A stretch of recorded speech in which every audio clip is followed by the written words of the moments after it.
El siguiente mensaje es predicado por Nathaniel Gutiérrez en la Iglesia La Roca en Arequipa, Perú. Para escuchar más mensajes, visítenos en la página web larocaarequipa.com. Esta mañana vamos a estudiar la porción de la Biblia en Colosenses capítulo 1, versos 24 hasta el capítulo 2, versos 5. Y mientras que van buscando este pasaje en sus Biblias, quiero recordarles de que esta carta fue escrita por el apóstol Pablo a la iglesia de Colosas, mientras que él estaba en prisión, en la cárcel. También quiero recordarles la seriedad de esta carta. Pablo está en la cárcel por lo que él cree. Lo que él escribe aquí no escribe a la ligera. Él cree lo que está comunicando lo suficiente como que iría a la cárcel por ello. Así que vamos a escuchar la palabra con cuidado, porque Dios inspiró a Pablo a escribir este mensaje. Y puesto que esta es la palabra de Dios inspirada, tiene autoridad sobre nosotros. Entonces pongámonos de pie para escuchar Colosenses 1, 24 al 2, 5. Dice así la palabra de Dios. Ahora me alegro en medio de mis sufrimientos por ustedes, y voy completando en mí mismo lo que falta de las aflicciones de Cristo, en favor de su cuerpo, que es la iglesia. De esta llegué a ser servidor según el plan que Dios me encomendó para ustedes, el dar cumplimiento a la palabra de Dios, anunciando el misterio que se ha mantenido oculto por siglos y generaciones, pero que ahora se ha manifestado a sus santos. A estos Dios se propuso dar a conocer cuál es la gloriosa riqueza de este misterio entre las naciones, que es Cristo en ustedes, la esperanza de gloria. A este Cristo proclamamos, aconsejando y enseñando con toda sabiduría a todos los seres humanos, para presentarlos a todos perfectos en Él. Con este fin trabajo y lucho fortalecido por el poder de Cristo que obra en mí. Quiero que sepan qué gran lucha sostengo por el bien de ustedes y de los que están en Laodicea y de tantos que no me conocen personalmente.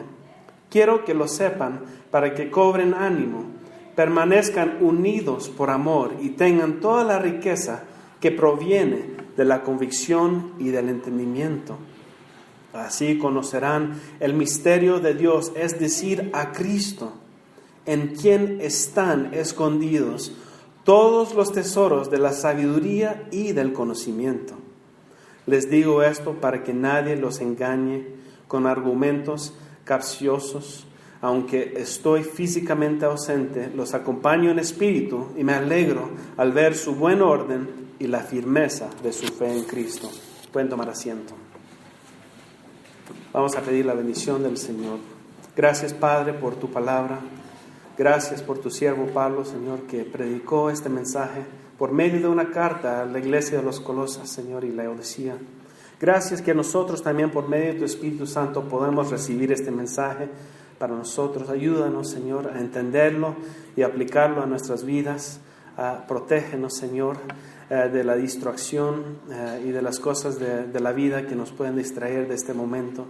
Ayúdanos más bien, Señor, a entender lo que tú tienes para nosotros esta mañana. Porque te pedimos todo esto en el nombre de Jesús. Amén. Esta porción de la palabra de Dios está llena de riquezas que es difícil de poder comunicarlas todas. Duraríamos semanas predicando de este pasaje. Y es por eso que tenemos que más bien enfocarnos en una idea principal que Pablo menciona. Si ven el verso 28 de nuestro pasaje, pueden notar de que Pablo aquí está predicando su mensaje con un propósito. ¿Y cuál es ese propósito? Para presentar a todos perfectos en Él. El propósito de Pablo es que toda la iglesia de Colosas tenga una fe madura, una fe perfecta, una fe fuerte y firme, para que cuando vengan los engaños, para que cuando vengan las religiones falsas, puedan mantenerse firmes y no ser engañados por ellos. Cuando tenemos una fe maduro, cimentada en Cristo, nada nos podrá mover. ningún sufrimiento en nuestras vidas, ninguna falsa enseñanza, ninguna religión falsa nos podrá engañar. ¿Y cómo es esto el caso? ¿Qué cree Pablo en cuanto a esta realidad de que necesitamos una fe firme? ¿Cómo puede eso ayudar a la iglesia? Pablo sabe que una fe madura es una fe que conoce a su Salvador. Una fe madura es una fe viva y activa que no se basa en la fe ciega, pero en las pruebas y las verdades de la Escritura. Por lo tanto, hoy nos vamos a centrar en esta verdad. Pablo dice que tenemos que tener una fe madura, pero esa fe madura no es una fe ciega, es una fe que está centrada y cimentada sobre la palabra de Dios y sobre el misterio que está comunicando Pablo aquí. Porque si no tomamos en serio la palabra de Dios, será nuestra caída. Entonces, ¿qué es este plan de Dios que Pablo quiere que nosotros entendamos? Él quiere que nuestra fe sea en base a la comprensión de la palabra de Dios. Conocer y tener fe van mano en mano. Hace unos meses atrás, cuando estuvimos en los Estados Unidos, yo y mi esposa, el médico nos dijo que el cráneo de nuestro bebé tenía que ser operado. Y teníamos incredulidad, no podíamos creer al médico. No podíamos llegar al punto donde íbamos a entregar a nuestro bebé a este médico, que iba a hacer una operación sobre su cráneo. No fue hasta que el doctor nos dio paso a paso, nos enseñó paso a paso cómo iba a ser esta operación, en que nosotros podíamos tener como una tranquilidad. Fue en el momento en que el médico nos mostró unas imágenes y nos mostró, aquí voy a hacer un corte y aquí voy a hacer un corte y así va a ser la operación, y paso por paso, en mucho detalle, nos explicó exactamente cómo iba a ser esa operación. Y ahí Alicia y yo recién pudimos tener un poco de tranquilidad porque entendimos qué es lo que iba a hacer este médico a nuestro bebé. Nuestra confianza y fe en el médico fue en base a lo que él nos explicó. Entender un poco del proceso nos ayudó a nosotros tener fe en Él y confiar en Él y entregar a nuestro bebé en sus manos. Y mucho más que este médico, el Dios de la Biblia es un Dios de orden. No hay ninguna palabra, no hay ninguna acción de Dios que no tiene fin. Todo tiene su propósito. Un médico puede fallar, pero Dios jamás va a fallar. Dios tiene un propósito en todo. Y el plan de Dios es perfecto. Y la totalidad de las Escrituras se basa en esta misma realidad. El propósito de Dios desde el principio de los tiempos ha sido intencional, o sea que tiene un propósito. Como dice el apóstol Juan en Juan 20:31, pero estas se han escrito para que ustedes crean que Jesús es el Cristo, el Hijo de Dios, y para que al creer en su nombre tengan vida. O sea que las Escrituras fueron escritas para que nosotros pudiéramos creer en Jesús y tener vida.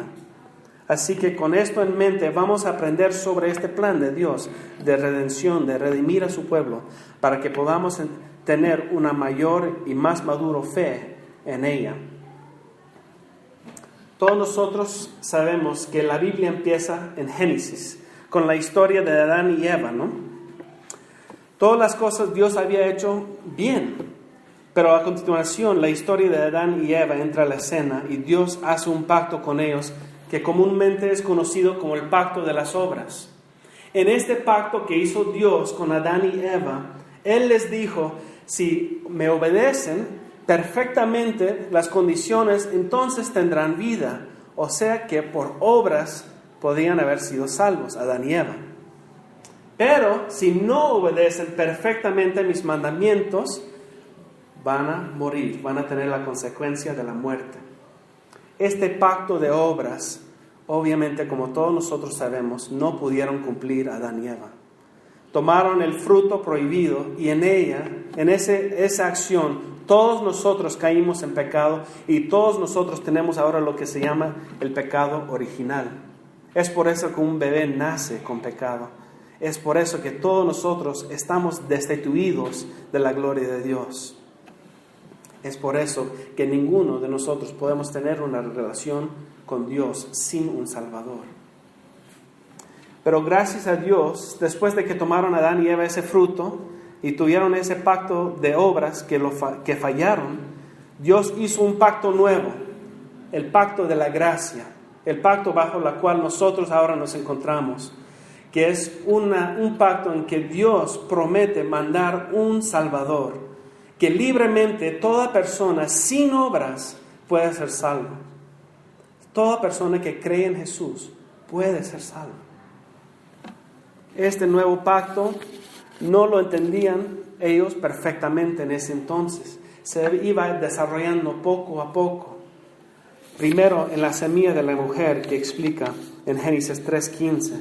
Pero poco a poco Dios iba revelando más y más de qué iba a ser, quién iba a ser este Salvador. Era un misterio por todos los siglos. El gran misterio justamente en la que Pablo está mencionando aquí en este pasaje. A lo largo de los siglos, Dios reveló más y más quién iba a ser este Salvador.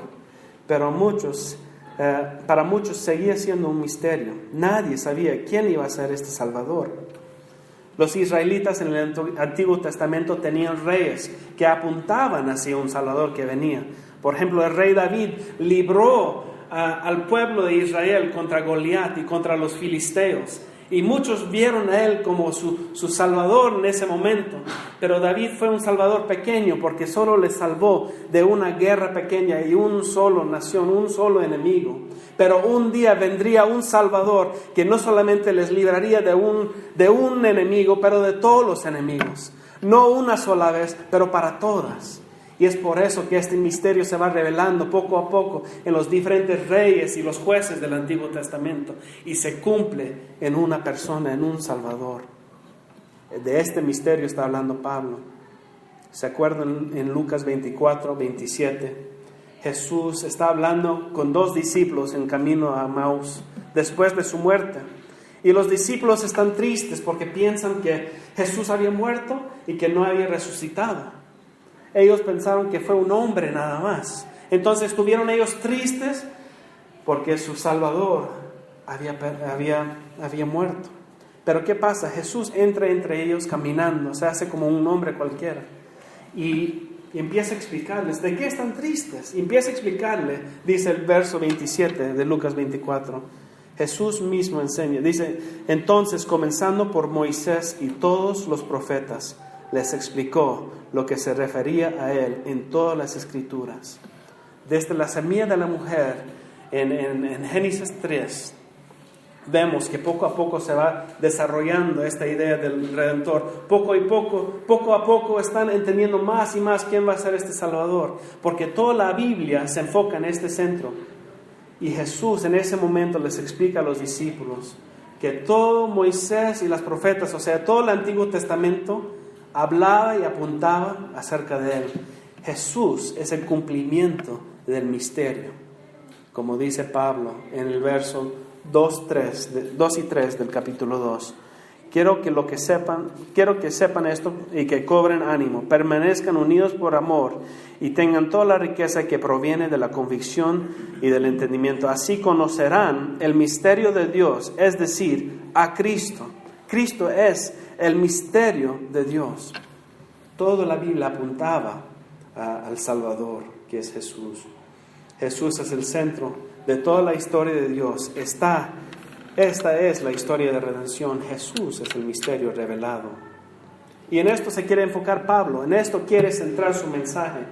Dios ha tenido un plan de redención desde el inicio. Y esto ha sido revelado poco a poco, pero ahora ha sido cumplido completamente en la persona de Jesús. Yo conozco muchas personas que no conocen nada o que no aman a Dios, que consideran ateos. No aman a Dios, pero conocen la Biblia de cara a cara. Incluso hay unos que escriben libros de teología, porque aunque no aman a Dios, conocen la palabra perfectamente. ¿Por qué les cuento esto? Porque no es suficiente para Dios conocer solamente la Biblia. No es suficiente para Dios solamente conocer la historia de redención. Si no lo adoptas como tuyo, si tú no te metes al plan de salvación, entonces de nada te sirve. Si queremos tener una fe madura, como la que describe Pablo en esta carta, tenemos que adoptar ese plan de salvación para nosotros. Tenemos que meternos dentro de ese plan, ser parte de ella. ¿Cuántos de nosotros quizás hemos recibido una visita en la puerta de los testigos de Jehová o los mormones? En algún momento de sus vidas quizás, o si no ha pasado hasta este momento, seguramente muy pronto será. ¿Qué hacen en esos momentos cuando vienen? ¿Les abres las puertas, conversas con ellos? Yo no tengo la práctica de hacer eso, más bien no intertengo porque yo sé que la doctrina que ellos enseñan es falsa. La pregunta que yo les hago es que cuando vienen a tu puerta, ¿será movido tu fe? ¿Serás confundido cuando ellos te hablan? Porque los testigos de Jehová y los mormones te van a decir que son cristianos. Te van a decir que creemos la Biblia, que creemos en el mismo Jesús y Padre que ustedes creen. Y pueden demostrarte desde la Biblia todas las cosas que ellos creen. Pero en realidad, si son sinceros contigo, te van a decir que no creen en el mismo Jesús que nosotros creemos. Para ellos Jesús es una creación de Dios, no es Dios. Y para nosotros, si es que podemos ser movidos en nuestra fe y si podemos ser convencidos por ellos, van a decir, es una diferencia pequeña, pero para nosotros es todo. Si Cristo no es Dios, no pudo salvarnos. Y Pablo tiene esta preocupación para la iglesia de Colosas. Él tiene la preocupación para esta iglesia porque están entrando falsas enseñanzas. Y él se está preocupando por la iglesia porque ellos no son firmes en su fe, son débiles. Y es por eso que Pablo les recuerda, tienen que tener su fe firme, tiene que ser enraizado a las Escrituras. Si no, van a caer presa a las falsas religiones. Mientras que nuestros amigos y nuestros familiares muchas veces nos dicen, no importa lo que creen, puedes creer lo que tú quieres creer y yo voy a creer lo que yo quiero. Pero la Biblia nos enseña específicamente lo opuesto, lo contrario. Y Pablo quiere que seamos firmes en lo que dice la palabra. Déjame hacerles la pregunta, ¿ustedes tienen esa misma actitud que tienen sus amigos? ¿Podemos creer lo que nos da la gana? O más bien, ¿hay algo en la vida por la cual tú darías tu vida? ¿Hay algo en este mundo por la cual valdría perder tu vida? Hace siglos atrás las personas darían su vida por lo que creían. Muchos fueron quemados, encarcelados, matados por lo que ellos creían. Pero en estos días ni siquiera se nos ocurre considerar renunciar nuestras vidas. Más bien nos damos por vencidos, ni bien alguien nos confronta con otra idea. Dejamos nuestras creencias para proteger a nosotros mismos. Nuestra comodidad se ha vuelto como una prioridad en nuestras vidas. Creo que esto se debe al hecho de que los tiempos en que vivimos, la gente dice que se puede creer en lo que queramos. La verdad es relativa. Tú tienes tu verdad y yo tengo mi verdad. Algunos dicen, eso es cierto para ti, pero para mí no, yo creo tal cosa.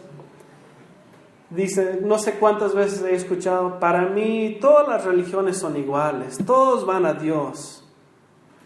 Si Pablo estuviera aquí en este momento, escuchando esa realidad, seguramente le meterían al cárcel otra vez, porque se volvería loco, porque es completamente al contrario de lo que dice la Biblia. Es una mentira de Satanás pensar que todas las religiones son iguales y que tú puedes creer cualquiera y que todos van a terminar bien. No es cierto. Y eso es lo que dice Pablo. No seas engañado. No seas engañado en tu fe. Sé firme en la fe. Pablo creía que el mensaje que proclamaba era la única verdad. Y es por eso que él iría a la cárcel por ella. Y es por eso que él estaba en la cárcel. Él estaba dispuesto a perder la vida por ella. Si Jesús no es el único camino, entonces ¿para qué vino? ¿Para qué fue crucificado? Entonces les quiero hacer una pregunta. ¿Cómo reciben ustedes este mensaje que predica Pablo?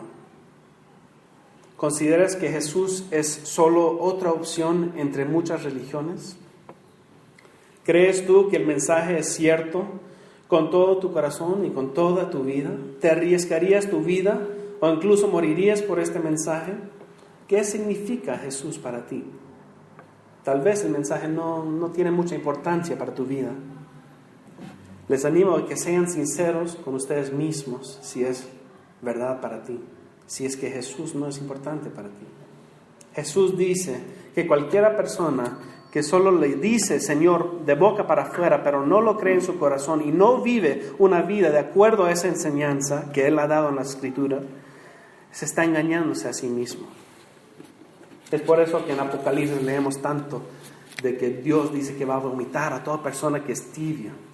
Porque Él quiere una persona que sea fría o caliente, que no está engañándose a sí mismo, que piensa que está haciendo las dos cosas, pero que sea caliente en la fe o frío. Él quiere vomitar a todas las personas que están ahí, no saben si creen o no creen.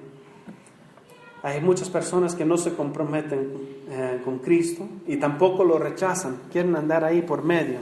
Pero Jesús es muy claro que nadie puede llegar al Padre sino por Él. Y si nosotros no creemos eso, si creemos que la gente se puede salvar de otra manera, debemos saber que la Biblia no enseña esto. Esto es totalmente contrario a lo que la Biblia enseña. Más bien, lo que esta porción de la Biblia nos está enseñando esta mañana es que si tú no tienes una fe firme y madura, entonces todo esto será de poca importancia. Todo esto será fácilmente despedido y podrás ser engañado por una religión falsa. Amigos, por favor, no tomen su fe a la ligera. Considera el plan de redención de Dios y cómo podemos nosotros entrar a ese plan y hacer que nuestra fe sea más madura. Ayer me enteré de una noticia horrible. Un niño murió en un accidente de carro. No sé si fue atropellado o estuvo en el carro, pero era el único hijo de una pareja. Y fue muy difícil para ellos, seguramente. Hace unos meses, la hermana de mi mejor amigo también sufrió una tragedia. Su hermana fue hospitalizada y le dieron una medicina para que fuera mejorándose, pero su cuerpo reaccionó feo a esta medicina y empezó a cerrarse, empezó a apagarse las diferentes partes de su cuerpo y de repente murió, una niña de 23 años. Son momentos así en que cuando pasan a nuestros seres queridos y amados, que nuestra vida puede cambiar así de rápido. Nos sacude estas cosas hasta la médula. Estos momentos nos pueden destruir y pueden destruir a nuestras familias. No sé cuántas parejas han sido destruidas por la muerte de un hijo, divorciadas y nunca se ven después, porque su fe no estaba firme. Muchas personas quieren culpar a Dios en estas situaciones, pero quisiera recordarles que Dios no es el que peca. Dios no puede pecar. Es imposible para Él. Él es perfecto. Es Satanás, es el pecado en nuestra vida que manda estas cosas, que trae estas cosas. Más bien, Dios es el que limita el pecado. Dios es el que no deja que seamos lo más terribles que podríamos ser. Si no fuera por Dios, estaríamos 1000 veces peor en este mundo. Si un día perderías todo lo que tienes, tu trabajo, tus ahorros, tu familia, ¿qué sería de ti? ¿A dónde vas a acudir en caso que te enfrentes con unos días oscuros como estas? ¿Quién será tu roca cuando tú mismo no te puedes parar? Pablo tenía días así. Pablo estaba en la cárcel cuando escribió esto. Fue golpeado, fue apedreado muchas veces. Incluso fue dejado por muerto. La Biblia no nos enseña cómo murió, pero muchos testifican de que fue decapitado. En todo su sufrimiento podría haber levantado su puño a Dios y haberle gritado, pero en vez que eso, ¿qué hace Pablo? Regocija. Mira de nuevo el primer verso, Colosenses 1:24. Ahora me alegro en medio de mis sufrimientos por ustedes. Pablo, el apóstol que más fue golpeado y perseguido, es el que regocija más en el Señor. Él siempre dice, regocijaos. Otra vez les digo, regocijaos. Él está escribiendo esto de la prisión, de la cárcel, y él está diciendo, regocíjense. ¿Cómo puede ser esto? Yo creo que muchos de nosotros, al sufrir de esta manera, no estaríamos regocijándonos. Pero Pablo tiene una fe madura en Jesús. Pablo tiene una fe desarrollada en Jesús. Él tiene una verdadera relación con Jesús. Y es por eso que Pablo puede decir esto en el verso 27, que Jesús es su esperanza. Él dice, Cristo en ustedes, o sea, Cristo en nosotros, es la esperanza de gloria.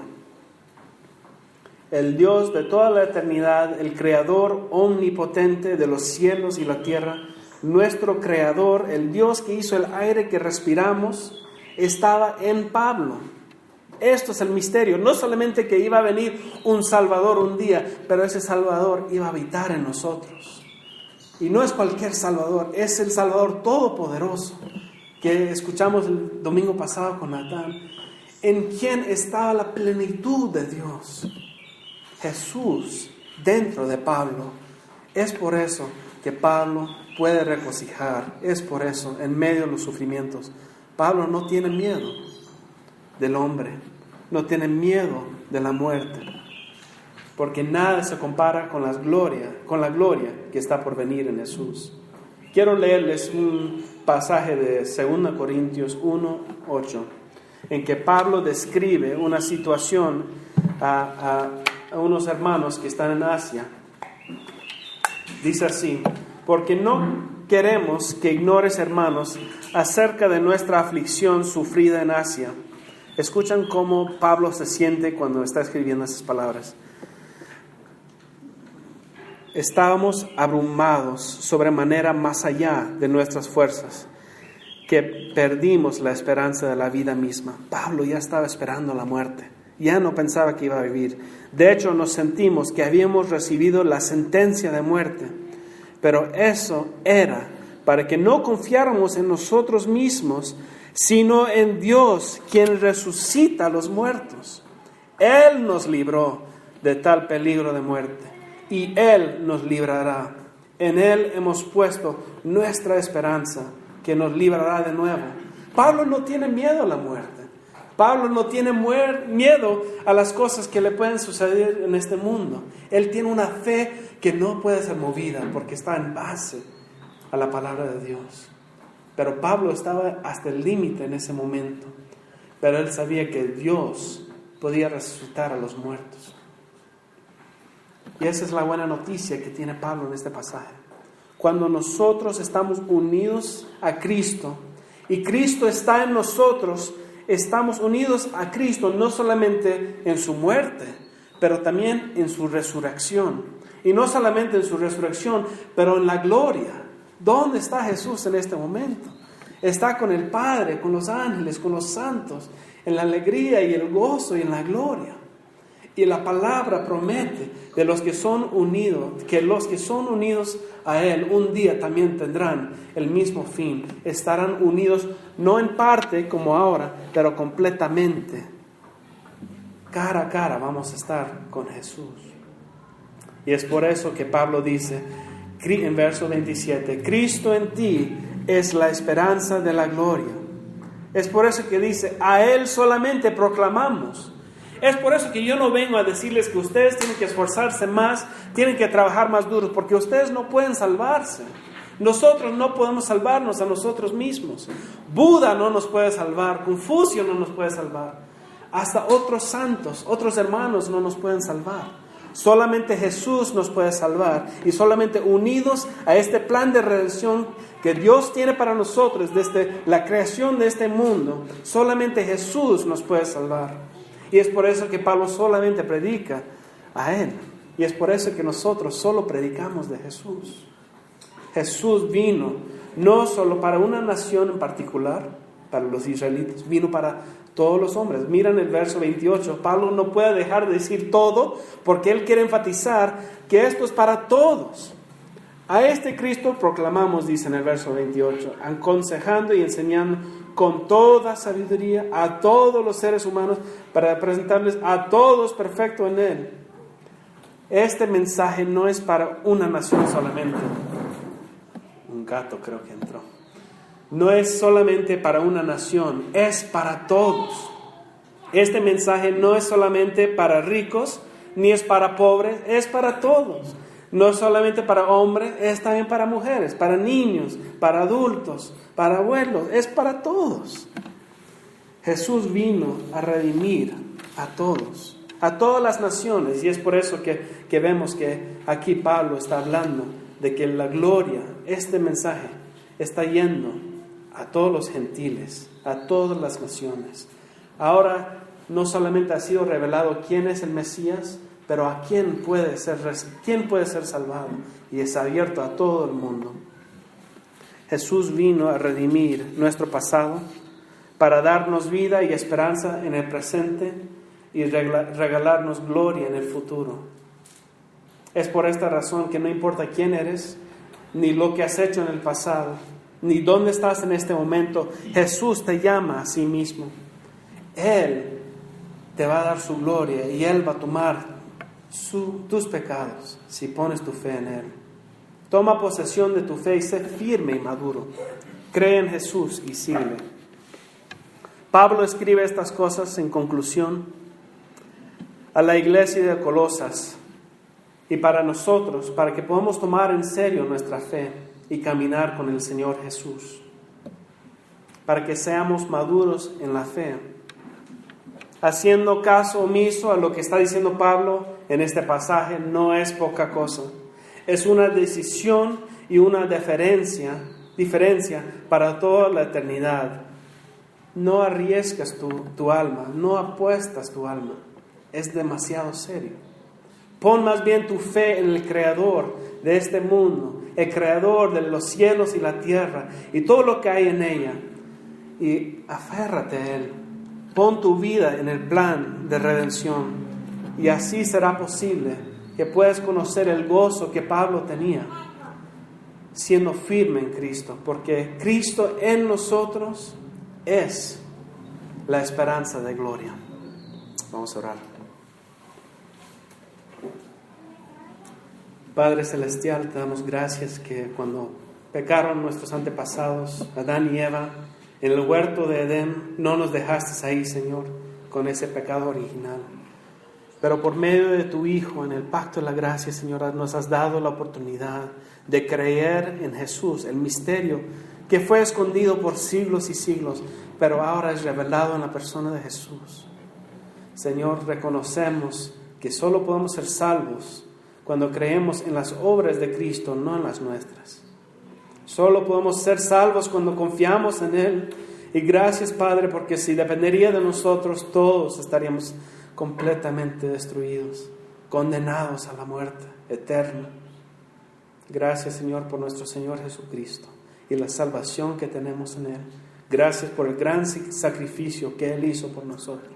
Ayúdanos, Señor, a tener una firme fe, maduro y completo, basado en esta realidad, Señor, para que no nos engañen este mundo, Señor, y las falsas religiones, para que cuando vengan las dificultades no seamos movidos, Señor, pero que firmes en nuestro Señor Jesús nos mantenemos, Señor, como una roca, que es nuestro Señor Jesús. Gracias, Padre, porque te pedimos todo esto en el nombre de Jesús. Amén. Este mensaje fue predicado por Nathaniel Gutiérrez en la iglesia La Roca, en Arequipa, Perú. Para escuchar más mensajes, visítenos en la página web larocaarequipa.com.